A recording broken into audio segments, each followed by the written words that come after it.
Most of us have a poor dad that's teaching us about finance. Study hard, get into university, get a good job. Honestly, there's nothing wrong with that if that's how you want to lead your life. But to the ambitious few who wants to become rich, that's the worst advice anyone can give. Robert Kiyosaki had the blessing of being taught by two dads. In his own words, a rich dad and a poor dad. This allowed him to see the viewpoint from both and decide who to listen to. In this episode of the ongoing book series, Life-Changing Books in 5 Minutes, I'll summarize and share with you what I've learned from the book Rich Dad, Poor Dad by Robert Kiyosaki in under 5 minutes. The biggest difference between the rich and the poor, other than their wealth, is the way they look at money. The poor works for money, while the rich let money work for them. No one can blame them for such a perspective, as the subject of money is taught at home, not in school, which is where the common notion of study hard and get a good job came from. Once you get a good job, you earn lots of money, have fun, but one day, you wake up with big money problems and can no longer stop working. That's the price of only knowing how to work for money instead of learning how to have money work for you. One good example that Robert Kiyosaki gave that shows this difference between the rich and the poor on how they look at money is when his poor dad has a habit of saying, "I can't afford it," while on the other hand, his rich dad would say, "How can I afford it?" His poor dad was not poor because of the amount he earned, which was actually significant, but because of his thoughts and actions. The reason the rich are able to look at money differently is due to their financial IQ, or in other words,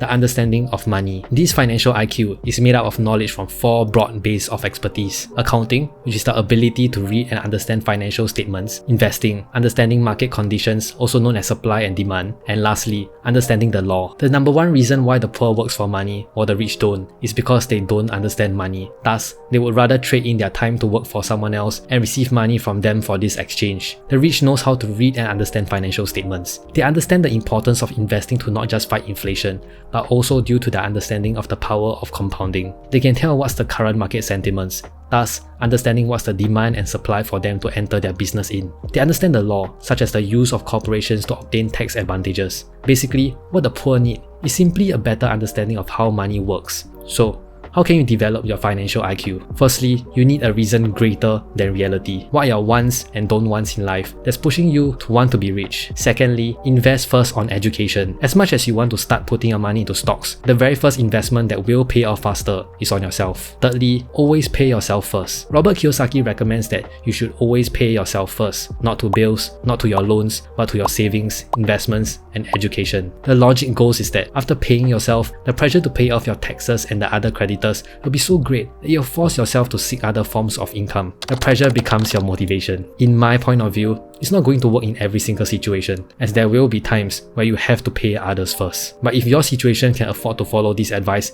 I can imagine how this pressure can help one to start finding new ways to earn more money. The last step on how to develop your financial IQ is to find a hero. Looking up to, learning from, emulating your heroes is one of the best ways to tap into their genius. Understanding the difference and importance between assets and liabilities will be a key determining factor on whether you'll be rich in the future. Why the poor remains poor or the rich gets richer is the emphasis they put into their asset column. What the poor tends to do is when their income comes in, they spend it first by focusing more of it into their expenses and liabilities column, and the remainder, if there are even any left, into their asset column. The rich does it the other way, where they kept their expenses and liabilities to the minimum and put into their assets column first. This doesn't mean that you can't buy that nice car or big house. You can, but do it last. Don't get yourself into debts. Keep your expenses low, build your assets up first. Then, you can buy whatever you want once your asset column starts paying itself off. In essence, it's all about delayed gratification. Assets has been mentioned many times, but what actually are these assets that we should be aiming to acquire? Number 1, business that do not require your presence. You own them, but it doesn't require your presence. Does such a business exist? Sure, but you'll have to work hard on it until it eventually becomes as such, where other people runs it for you. Next, stocks, bonds, mutual funds, income generating real estates,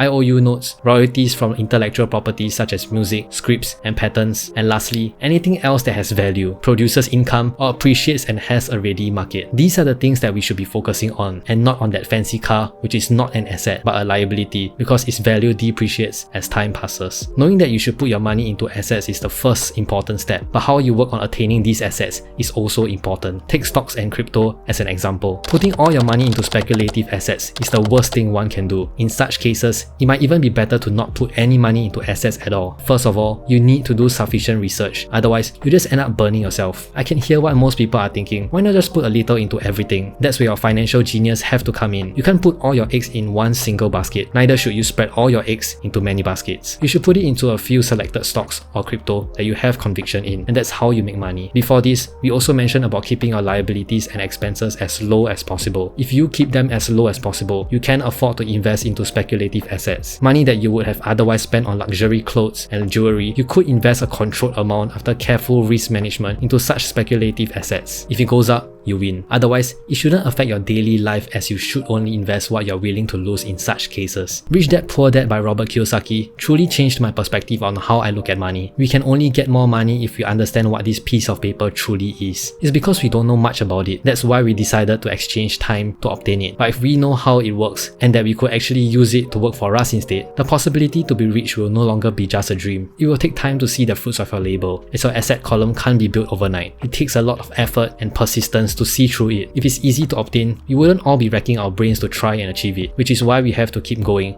even if it feels like we are barely moving.